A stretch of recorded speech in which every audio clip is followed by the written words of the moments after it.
Good morning all of you. आज हम लोग क्लास 6 का चैप्टर नंबर 3 पढ़ेंगे। ठीक है, पृथ्वी की गतियां।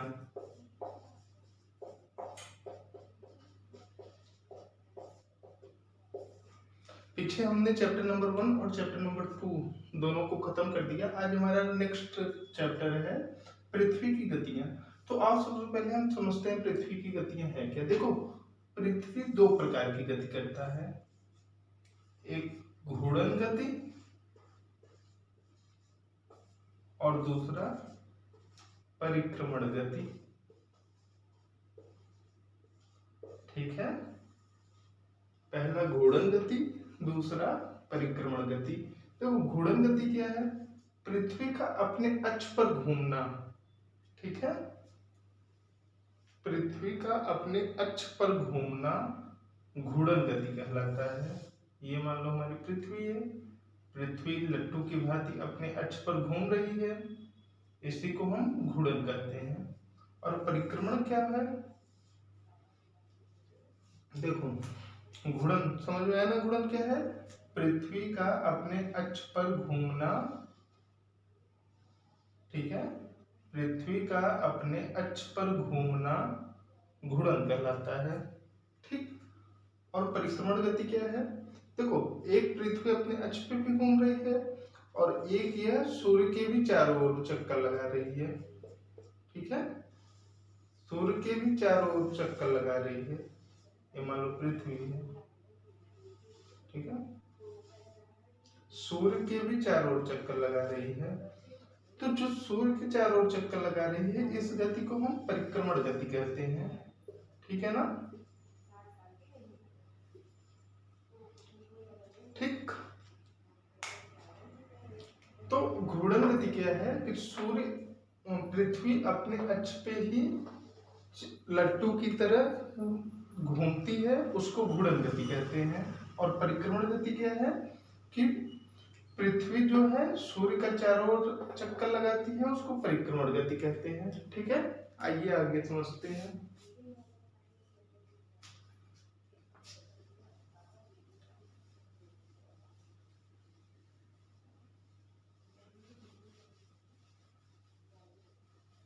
अब एक एक करके अच्छे से समझते हैं।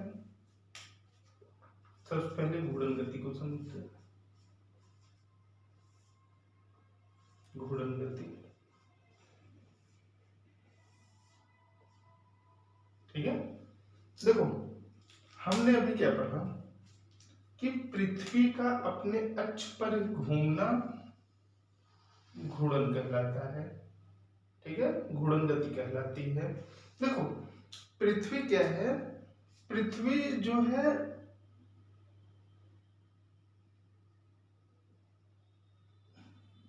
पृथ्वी के कक्षीय समतल से, ठीक है, पृथ्वी के कक्षीय समतल से जो है पृथ्वी 66.5 का कोण बनाती है। ठीक है,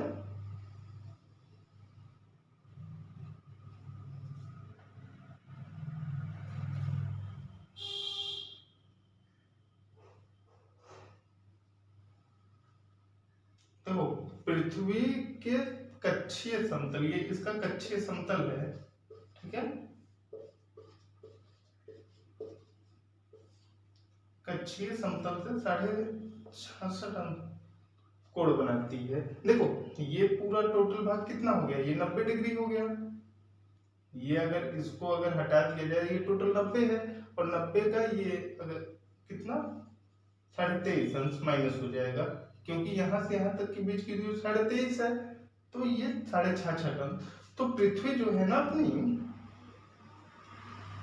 देखो, पृथ्वी अपने कक्षीय सतह से 66.5 डिग्री का कोण बनाती है। ठीक है, तो इसका मतलब क्या हुआ? देखो, इसका मतलब ये हुआ कि पृथ्वी जो है 66.5 डिग्री झुकी हुई है।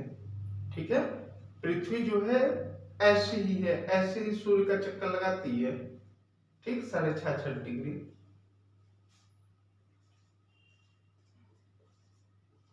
साढ़े 66 डिग्री पृथ्वी जो है झुकी हुई है। तो देखो सूर्य का जो प्रकाश होता है, सूर्य के प्रकाश पृथ्वी की ओर पड़ता है। ठीक है, ये मान लो सूर्य है।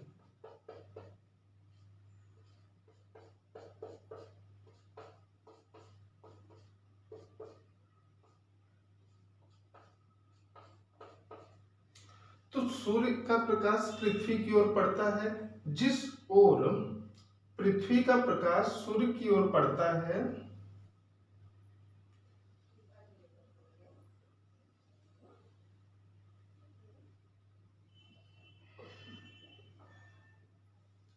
ठीक, देखो जिस ओर सूर्य का प्रकाश पृथ्वी की ओर पड़ता है वहां पर दिन होता है।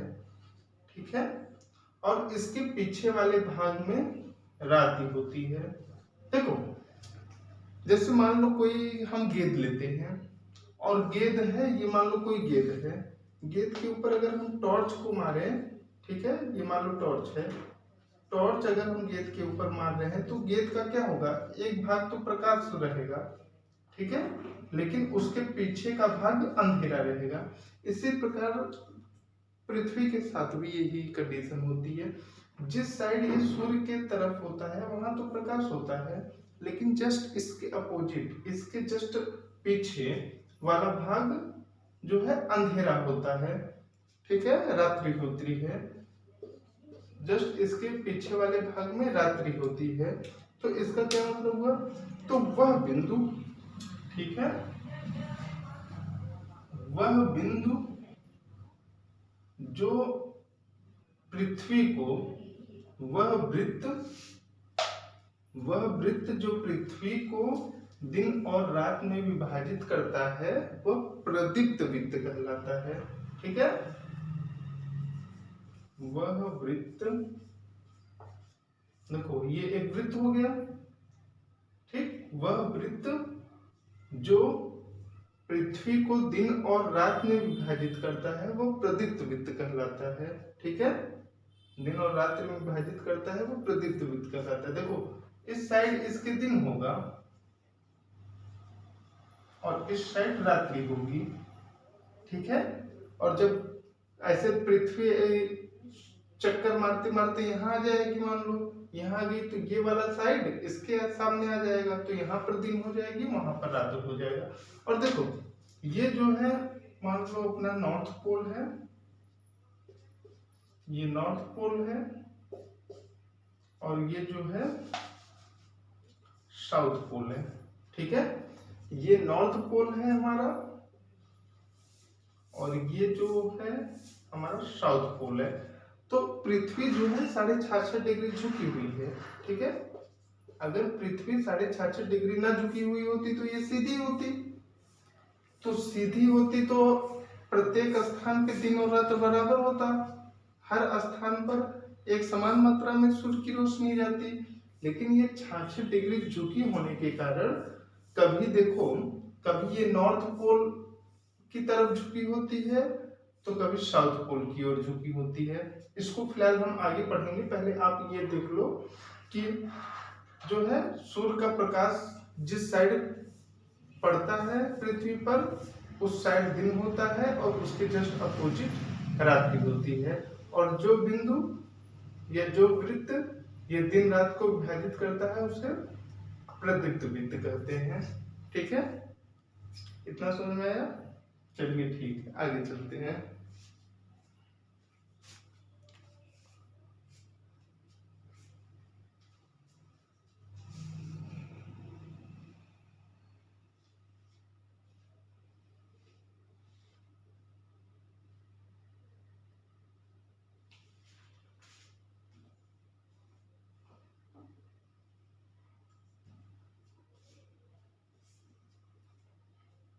ठीक है, अगर अब देखो, अगर पृथ्वी अपने अक्ष पे घूर्णन न करे, ठीक है, ये मान लो घूम रही है तो दिन रात हो रहा है। अगर पृथ्वी अपने अक्ष पे घूर्णन न करे, मान लो पृथ्वी ये पृथ्वी है और ये इसका अक्ष है, ये सूर्य है। ठीक है, अगर पृथ्वी घूर्णन न करे, अगर पृथ्वी मान लो केवल सूर्य का ही ऐसे चक्कर काटे, ठीक है, ये मान लो सूर्य हो गया, ये मान लो पृथ्वी हो गई, ठीक है, ये पृथ्वी हो गई। और अगर पृथ्वी अपने अक्ष पे ना घूमे, अगर ये घूर्णन ना करे, तो क्या होगा,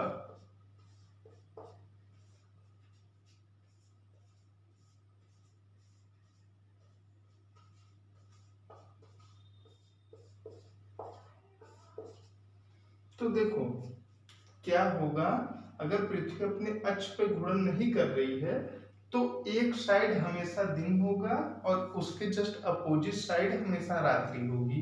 ठीक है, तो यहाँ पर जीवन की संभावना ही नहीं बन पाएगी। क्यों? क्योंकि एक साइड हमेशा साल भर हमेशा दिन है तो अधिक ऊष्मा प्राप्त हो रही है, अधिक प्रकाश प्राप्त हो रहा है, तो वहां पर गर्मी बहुत अधिक हो जाएगी। ठीक है, और जबकि उसकी दूसरे साइड क्या होगा, दूसरे साइड हमेशा रात्रि है, हमेशा शीत पड़ रही है, हमेशा ठंड है। ठीक है, तो वहां पर क्या होगा, ठंड बहुत बढ़ जाएगी। तो इस कंडीशन में पृथ्वी पर भी जीवन संभव ही ना हो। ठीक है, तो पृथ्वी के घूर्णन के कारण ही दिन और रात होता है। ठीक है, इसी कारण इसको दैनिक गति भी कहते हैं। ठीक, घूर्णन गति समझ में आया?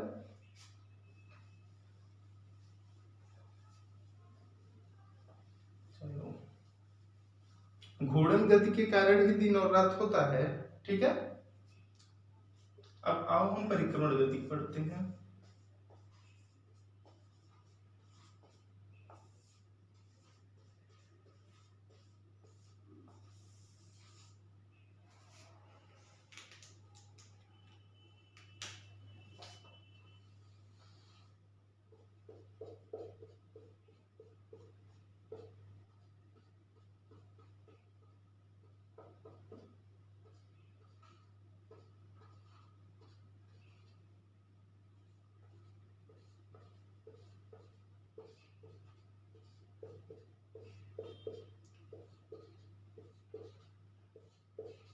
देखो,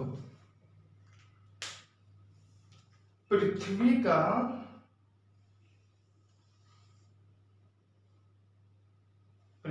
का सूर्य की ओर चारों तरफ, ठीक है, पृथ्वी का सूर्य की ओर चारों तरफ चक्कर लगाना ही परिक्रमण गति कहलाता है। ठीक है, ये हमने पहले पढ़ा। ठीक, ये हमने पढ़ा भी।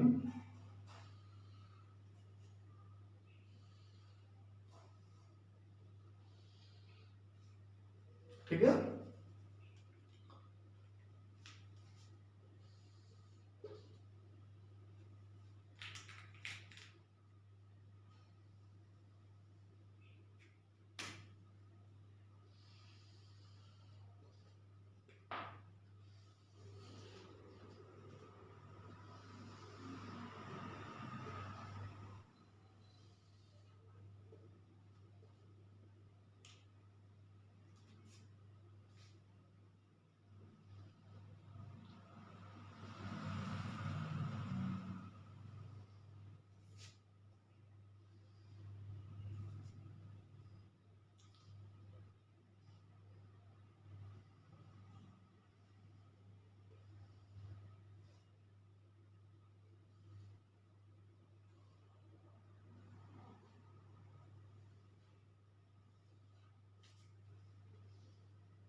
ठीक है, देखो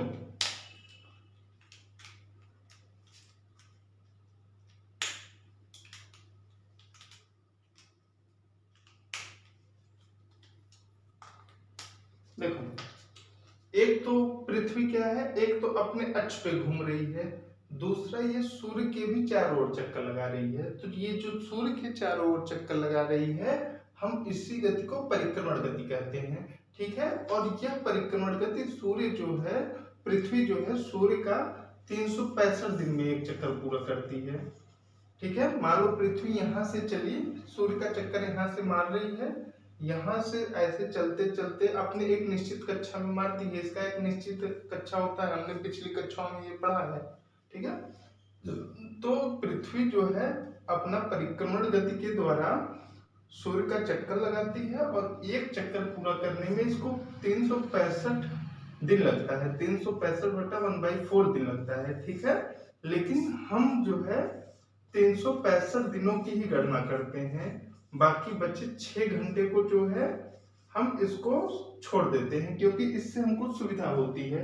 और इस 6 घंटे को जो है हम 4 सालों में काउंट करते हैं, क्योंकि 24 घंटे का एक दिन होता है। ठीक है, 24 घंटे का एक दिन होता है, तो हम इस जो 6 घंटे ये जो बचते हैं, ठीक है, ये जो 6 घंटे बचते हैं इसको 4 सालों में काउंट कर लेते हैं। तो 4 सालों में काउंट करके हम इसको एक दिन बना लेते हैं। तो वैसे तो साल 365 दिन का ही होता है, लेकिन प्रत्येक 4 सालों पर, 4 वर्ष पर जो है अपना जो साल होता है, जो ईयर होता है, वो 366 दिन का हो जाता है। ठीक है, तो ये जो बढ़ा हुआ एक दिन होता है इसको हम फरवरी महीने में डाल देते हैं। ठीक, इसको हम फरवरी महीने में डाल देते हैं। तो वैसे फरवरी तो 28 दिन का होता है, लेकिन जो चौथे साल होता है, प्रत्येक वर्ष का चौथा साल जो होता है वो 29 का होता है। तो इस इसी को हम लीप वर्ष कहते हैं। ठीक है, लीप वर्ष। समझ में आया? आओ एक बार और समझ लेते हैं।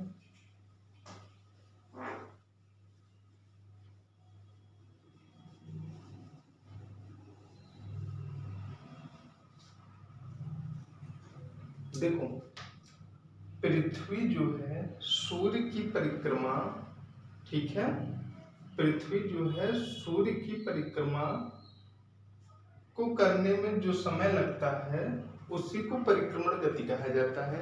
ठीक है, और पृथ्वी सूर्य की एक परिक्रमा जो है 365 1/4 दिन में पूरी करती है। ठीक है, ये मतलब 365 दिन 6 घंटे में पूरी करती है। पृथ्वी अपनी सूर्य की एक परिक्रमा 365 दिन 6 घंटे में पूरी करती है, लेकिन हम जो है अपना एक साल, उसी को हम एक साल बोलते हैं, 1 ईयर। ठीक है, लेकिन हम जो अपने एक साल है उसको 365 दिन ही लेते हैं। 6 घंटे को हम काउंट नहीं करते, 6 आवर्स को काउंट नहीं करते, क्योंकि इससे हमको सुविधा होती है। ठीक है, तो लेकिन इस 6 घंटे को हम साइड में रखते हैं, और हर 6 घंटे को 4 साल में मिला करके हम इसको 24 घंटे बना लेते हैं। ठीक है, क्योंकि 24 घंटे का एक दिन होता है, 24 घंटे बना लेते हैं। तो प्रत्येक 4 सालों में, ठीक है, प्रत्येक 4 सालों में जो है ये 24 घंटे हो गया, तो एक दिन हो गया। तो प्रत्येक चौथा साल जो है हम 365 के बजाय 366 दिन का मान लेते हैं। ठीक हो, और ये जो बढ़ा हुआ एक दिन है इसको फरवरी महीने में डाल देते हैं। वैसे फरवरी तो 28 का होता है, लेकिन ये जो 366वां साल है इसको हम 29 का कर लेते हैं। इसी को हम लीप वर्ष कहते हैं। ठीक है, जो वर्ष 366 दिन का होता है उसी को हम लीप वर्ष कहते हैं। प्रत्येक 4 सालों में होता है।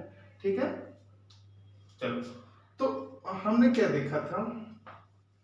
हमने देखा था कि घूर्णन गति के कारण दिन और रात्रि हो रही है। ठीक है, घूर्णन गति के कारण दिन और रात्रि हो रही है। इसी प्रकार परिक्रमण गति के कारण मौसम में परिवर्तन होता है। परिक्रमण गति के कारण क्या होता है? मौसम में परिवर्तन होता है। मौसम परिवर्तन, ठीक है।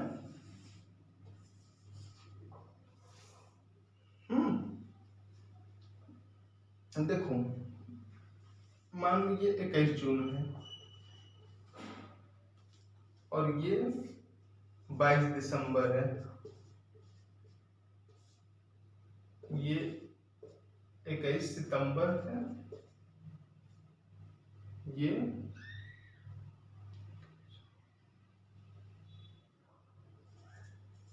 23 मार्च है, ठीक है।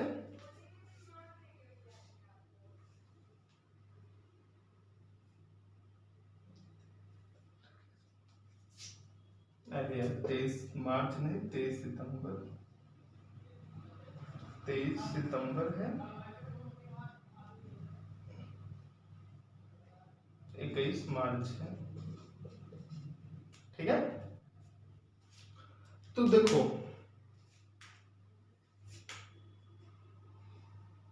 ध्यान से देखना,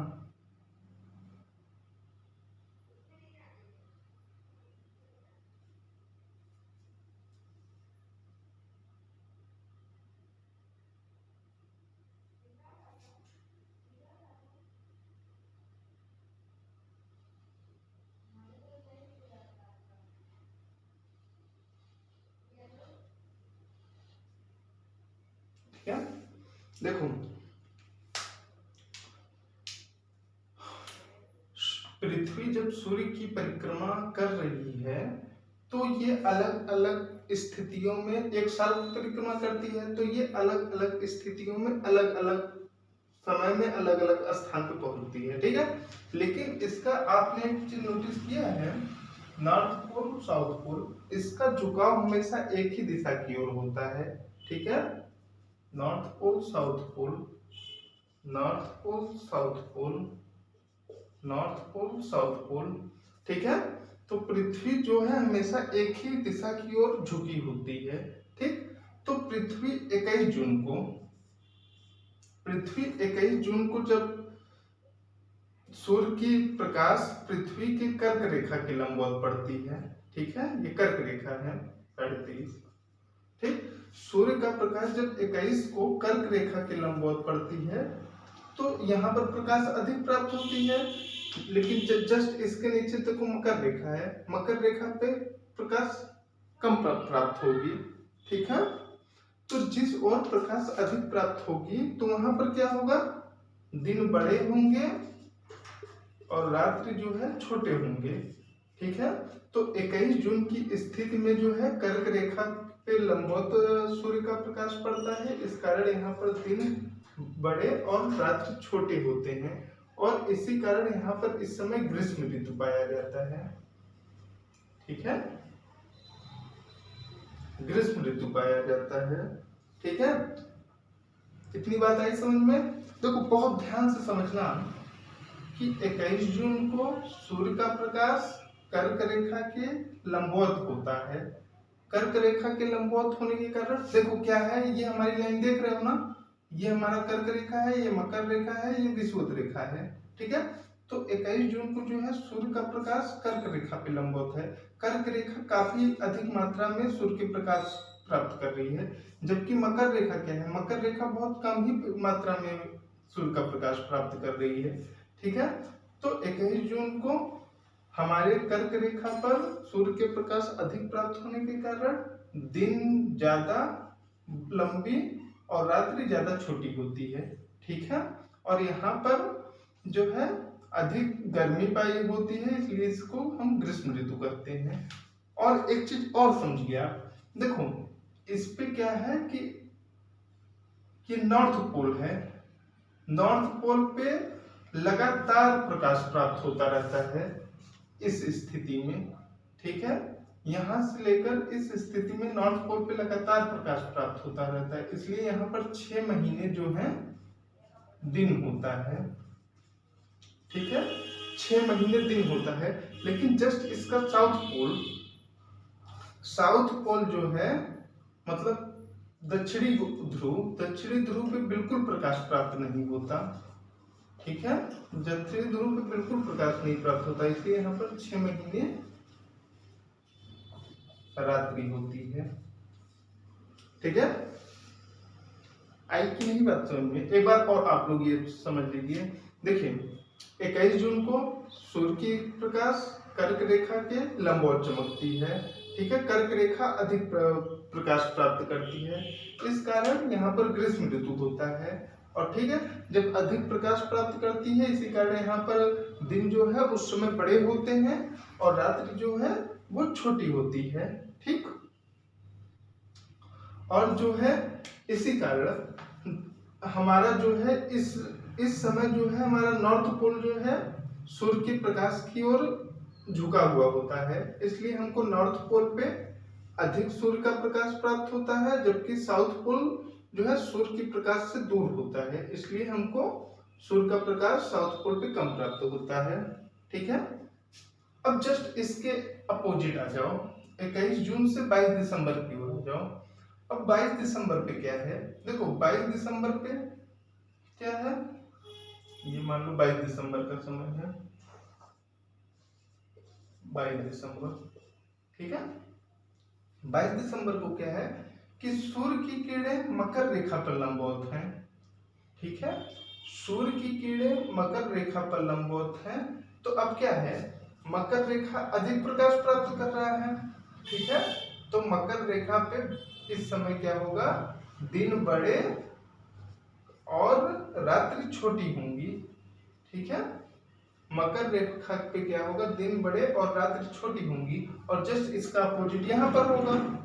ठीक है, और यहाँ पर अब क्या है कि जो अपना साउथ पोल है, अपना जो साउथ पोल है, अब ये पृथ्वी की तरफ नहीं झुका, अब ये सूर्य की तरफ झुका हुआ है, बल्कि नॉर्थ पोल जो है नहीं झुका हुआ है। तो नॉर्थ पोल पे क्या होगा, 6 महीने लगातार हमको रात्रि देखने को मिलेगी, जबकि साउथ पोल पे क्या होगा, हमको 6 महीने लगातार दिन देखने को मिलेगा। ठीक है, देखो 21 जून से जस्ट 22 दिसंबर की इसकी स्थिति जस्ट अपोजिट होगी। ठीक है, तो 22 दिसंबर को क्या होगा, 22 दिसंबर को हमारा साउथ पोल जो है सूर्य के प्रकाश की ओर झुका हुआ है, इस कारण यहाँ पर लगातार 6 महीने दिन होगा, जबकि नॉर्थ पोल जो है हमारा प्रकाश के भाग से दूर की ओर है, इसलिए यहाँ पर लगातार 6 महीने रात्रि होगी। और जो है यहाँ पर हमको मकर रेखा पर अधिक प्रकाश प्राप्त हो रहा है, इसलिए मकर रेखा पर दिन बड़ी और रात्रि छोटी होगी, और इसी कारण यहाँ पर इस समय बसंत ऋतु होगी, ग्रीष्म ऋतु होगी, सॉरी ग्रीष्म ऋतु होगी। ठीक है, ग्रीष्म ऋतु होगी। देखो जब यहाँ पर ग्रीष्म ऋतु होगी तो इसके अपोजिट शरद ऋतु होगी, और जब यहाँ पर ग्रीष्म ऋतु होगी तो इसके अपोजिट यहाँ पर शरद ऋतु होगी, क्योंकि इसका जस्ट उल्टा है, क्योंकि यहाँ पर जब अधिक प्रकाश प्राप्त हो रहा है तो यहाँ पर कम प्रकाश प्राप्त हो रहा है, और जब यहाँ पर कम प्रकाश प्राप्त हो रहा है तो यहाँ पर अधिक प्रकाश प्राप्त हो रहा है। ठीक है, इतनी बात आई समझ की नहीं? ठीक, अब देखो, अब 21 मार्च और 23 सितंबर, 21 मार्च और 23 सितंबर को क्या है कि सूर्य का प्रकाश प्रत्येक स्थान पे बराबर प्राप्त होता है। नहीं देख रहे हो, हर स्थान पर इस समय सूर्य का प्रकाश बराबर प्राप्त हो रहा है। ठीक है, 21 मार्च और 23 सितंबर को प्रत्येक स्थानों पर सूर्य का प्रकाश बराबर प्राप्त हो रहा है। ठीक है, इस कारण संपूर्ण पृथ्वी पर दिन और रात्रि बराबर होता है। ठीक है, 21 मार्च और 23 सितंबर को संपूर्ण पृथ्वी पर दिन और रात्रि जो है बराबर होता है। इस कारण जो है यहाँ पर जो है इसको हम विषुव बोलते हैं। क्या बोलते हैं? विषुव बोलते हैं। ठीक है, 21 मार्च और 23 सितंबर को संपूर्ण पृथ्वी पर दिन और रात्रि बराबर होने के कारण हम इसको विषुव करते हैं। ठीक है, तो आप लोग को समझ में आया कि नहीं? एक बार और तुरंत एक निगाह में समझते हैं। ठीक है, देखो 21 जून को सूर्य का प्रकाश कर्क रेखा के लंबवत चमकता है। ठीक है, जिस कारण हमको उत्तरी गोलार्ध में सूर्य का प्रकाश अधिक प्राप्त होता है। ठीक है, जिससे यहाँ पर गर्मी अधिक बढ़ जाती है, इस कारण ये ग्रीष्म ऋतु कहलाता है। और यहाँ पर दिन बड़े होते हैं और रात्रि छोटी होती है।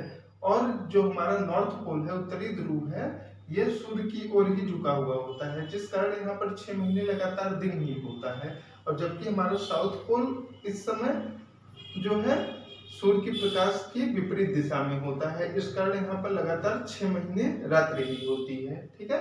और जस्ट इसके अपोजिट 22 दिसंबर को क्या है कि सूर्य का प्रकाश मकर रेखा के लंबवत चमकता है, जिस कारण यहाँ पर जो है अधिक प्रकाश प्राप्त होता है और दिन बड़ी और रात्रि छोटी होती है। ठीक है। और साउथ पोल जो है यहाँ पर होता है सूर्य के प्रकाश के सामने, इसी कारण यहाँ पर 6 महीने लगातार दिन और नॉर्थ पोल पे 6 महीने रात्रि होती है। 21 मार्च और 23 सितंबर को क्या कि संपूर्ण पृथ्वी पर सूर्य का प्रकाश बराबर मात्रा में प्राप्त होता है, इस कारण जो है यहाँ पर इसको विषुवत बोलते हैं। ठीक है। इतनी बात आई आगे समझ में। तो आज हमने देखो घूर्णन पढ़ा। घूर्णन के कारण क्या हो रहा था, दिन और रात्रि में परिवर्तन। घूर्णन के कारण दिन और रात्रि, ठीक है। जबकि परिक्रमण के कारण मौसम में बदलाव होता है। ठीक है। घूर्णन गति के कारण दिन और रात्रि में बदलाव होता है और परिक्रमण गति के कारण मौसम में बदलाव होता है। ठीक है। तो ये चैप्टर हमारा खत्म हो गया। इस चैप्टर में हमारा कुछ था नहीं, बस यही घूर्णन गति थी और परिक्रमण गति थी। घूर्णन गति से कैसे दिन और रात्रि निकलता है और परिक्रमण गति से कैसे मौसम की जानकारी प्राप्त होती है। ठीक है। तो ये सब चीजें आप लोग याद कर लेना। ओके। ठीक है।